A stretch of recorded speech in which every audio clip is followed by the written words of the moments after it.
नमस्कार दोस्तों। स्वागत है आपका मेरे इस चैनल में। दोस्तों, आपके लिए मैं हमेशा की तरह आज कुछ नया लेकर आया हूँ। हो सकता है आपके लिए नया ना हो, लेकिन मुझे लगा कि 100 में से 80% लोगों को ये जानकारियाँ नहीं होंगी। अगर होंगी तो अधूरी होंगी, इसलिए मैंने चाहा कि मैं शेयर करूं। और मेरे इस वीडियो को शेयर करने का कोई किसी धर्म या किसी व्यक्ति को कोई ठेस पहुंचाना नहीं है। मेरा बस यही मकसद है कि थोड़ी सी जानकारी जो है मेरे दोस्तों तक पहुंचे। और शुरू में ही बोल रहा हूँ, अगर मेरी वीडियो अच्छी लगेगी और इसमें कुछ इन्फॉर्मेटिव आपको लगे, अच्छा लगे, तो प्लीज़ लाइक करें, शेयर भी करें और सब्सक्राइब भी करें। तो दोस्तों, आइए शुरू करते हैं। आज मेरा जो टॉपिक है वो है पद्मश्री। पद्मश्री क्या है, किसे दिया जाता है, कौन सेलेक्ट करता है, और क्या प्रोसेस है, क्या इसके फ़ायदे मिलते हैं हमें, या हमारे हिंदुस्तान में पद्मश्री जो है किस स्थान का पुरस्कार है। तो आइए दोस्तों शुरू करते हैं। दोस्तों, पद्मश्री जो है वो भारत सरकार द्वारा आमतौर पर केवल भारतीय नागरिकों को ही दिए जाने वाला सम्मान है।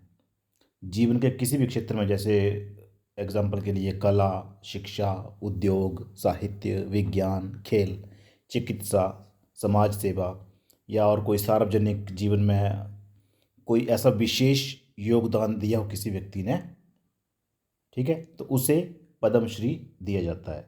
भारत के नागरिक पुरस्कारों के पदानुक्रम में ये चौथा पुरस्कार है।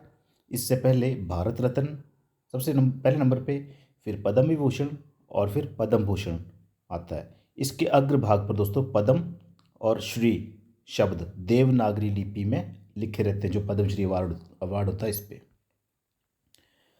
तो पद्म पुरस्कार जो है दोस्तों वो 3 प्रकार के हैं: पद्म विभूषण, पद्म भूषण और पद्मश्री। और दोस्तों, सबसे बड़ी बात यह है कि आप अपने लिए खुद भी इस पुरस्कार के लिए अप्लाई कर सकते हैं। शायद आपको इस चीज़ का पता नहीं हो, लेकिन आप अपने लिए इस पुरस्कार के लिए अप्लाई कर सकते हैं, अपने लिए भी या किसी अपने जानने वाले के लिए। लेकिन शर्त है कि उस व्यक्ति ने या आपने किसी भी क्षेत्र में कुछ विशिष्ट, कुछ खास काम किया हो, जो सरकार की नज़रों में, जो भारत की नज़रों में विशिष्ट हो। तो इसके लिए आप, जैसे कोई भी ऑनलाइन एग्ज़ाम के लिए फॉर्म भरते हैं, आप उस ढंग से आप अप्लाई कर सकते हैं। अप्लाई कैसे करेंगे? पद्म पुरस्कारों के लिए अपना नामांकन या किसी दूसरे का नामांकन, किसी दूसरे को नॉमिनेट करने के लिए या अपने लिए, आप पद्म अवार्ड्स डॉट gov.in पे जाए, लॉगिन करेंगे और यहाँ अपनी सारी डिटेल्स भरने के बाद अपना आवेदन, आपका जो आवेदन है वो स्वीकार कर लिया जाएगा। आवेदन अप्लाई होने के बाद जो पैनल बनाया गया है इस अवार्ड के लिए, वो पैनल डिसाइड करेगा, विचार करेगा थोड़ा, कि सच में आप या आपका जो नॉमिनेटेड इंसान है इस अवार्ड के लिए एलिजिबल है कि नहीं है, उसने कुछ काम किया है नहीं किया है, उस पर विचार करता सारा पैनल जो है। अच्छा, क्या क्या सुविधाएं मिलती हैं दोस्तों, अब इस पे ये भी देखते हैं। भारत रत्न और अन्य पुरस्कारों की तुलना में पद्मश्री प्राप्त करने वालों को बहुत अधिक लाभ नहीं मिलता। पद्मश्री पुरस्कार सिर्फ एक सम्मान है, बहुत बड़ा सम्मान है भारत का। रियायत के संदर्भ में कोई नकद भत्ता या कोई सुविधा लाभ नहीं मिलता, कोई नकद पैसा या कुछ ऐसा नहीं मिलता। पद्म पुरस्कार बिना किसी नकद पुरस्कार के साथ मिलते हैं। प्राप्तकर्ताओं को राष्ट्रपति द्वारा हस्ताक्षरित एक सर्टिफिकेट, एक प्रमाण पत्र और एक पदक, एक मेडल दिया जाता है। और दोस्तों, जो पहला पद्मश्री अवार्ड है वो ओलंपियन बलवीर सिंह दोसांझ को दिया गया था। और बॉलीवुड में किसी अभिनेत्री को जो पहला पद्मश्री अवार्ड है वो नरगिस दत्त को दिया गया था।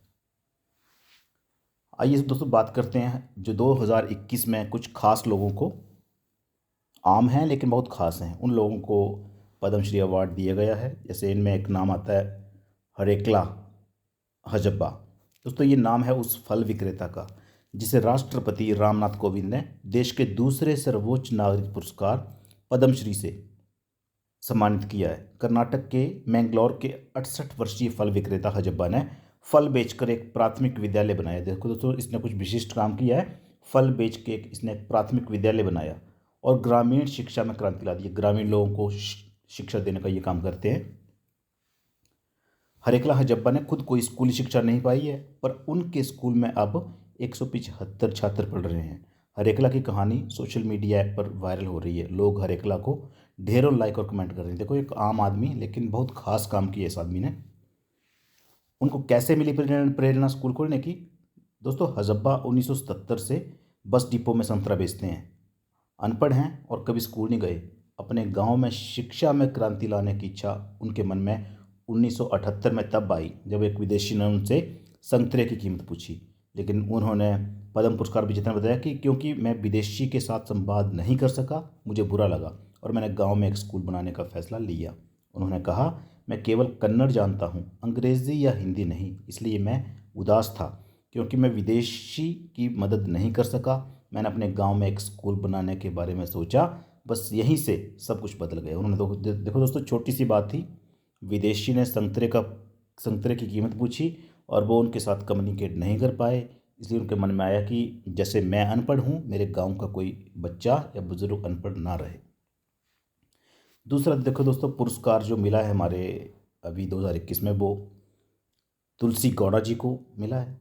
राष्ट्रपति ने कर्नाटक की महिला, जो तुलसी गौड़ा जी हैं वो कर्नाटक की हैं, तुलसी गौड़ा को पद्म श्री अवार्ड दिया। कर्नाटक की आदिवासी महिला तुलसी गौड़ा पिछले 6 दशक से पर्यावरण संरक्षण के लिए काम कर रही हैं। अब तक दोस्तों वो 30,000 से अधिक पौधे लगा चुकी हैं। और देखो दोस्तों, वो पौधे लगा के ऐसे नहीं कि पौधे लगा दिए, वो लोगों की मदद कर रही हैं। कैसे? लोगों से स्वास्थ्य के लिहाज से मददगार पौधे लगाकर तुलसी अपने इलाके में लोगों की बीमारियां ठीक कर रही हैं, मीन्स बीमारी से बचने में प्रभावी भूमिका निभा रही हैं। पद्मश्री से पहले तुलसी को इंदिरा प्रियदर्शनी वृक्ष मित्र अवार्ड, राज्योत्सव अवार्ड और कविता मेमोरियल जैसे कई पुरस्कारों से सम्मानित किया जा चुका है। आज भी वे कई पौधों के बीज जमा करने के लिए खुद वन विभाग की नर्सरी तक जाती हैं और अगली पीढ़ी को भी यही संस्कार देना चाहती हैं। तुलसी गौड़ा ने कहा, हम कई पौधों के बीज को जमा कर गर्मियों के मौसम तक उनका रख रखाव करते हैं और फिर जंगल में उस बीज को बोते हैं। देखो दोस्तों, तुलसी गौड़ा जी ने कितना बड़ा काम किया और देखो कितनी सादगी की मूर्ति हैं वो, जो कपड़े के नाम पर साधारण कपड़े पहने थे उन्होंने जब वो पुरस्कार लेने गई। गले में आदिवासी जीवन शैली से जुड़ी कुछ मालाएं थीं और बिना चप्पल के, देखो बिना चप्पल के मीन्स नंगे पैर वो पद्मश्री अवार्ड लेने राष्ट्रपति भवन पहुंच गई थी। तो दोस्तों, आज की मेरी जानकारी यही थी। पद्मश्री अवार्ड क्या है, किसे दिया जाता है, कैसे दिया जाता है, क्या क्या सुविधाएं मिलती हैं, और मैंने थोड़ा सा डिस्कस किया कि किस किस को, आम इंसान को जो है वो, लेकिन खास, आम नहीं खास इंसान को खास पुरस्कार पद्मश्री अवार्ड मिला इस बार। दोस्तों, मेरे चैनल को प्लीज़ सब्सक्राइब करिएगा, शेयर करिएगा, लाइक भी करिए। कुछ और नया आपके लिए लाऊंगा। और जिन्होंने लाइक किया, शेयर किया है, उनका बहुत बहुत धन्यवाद।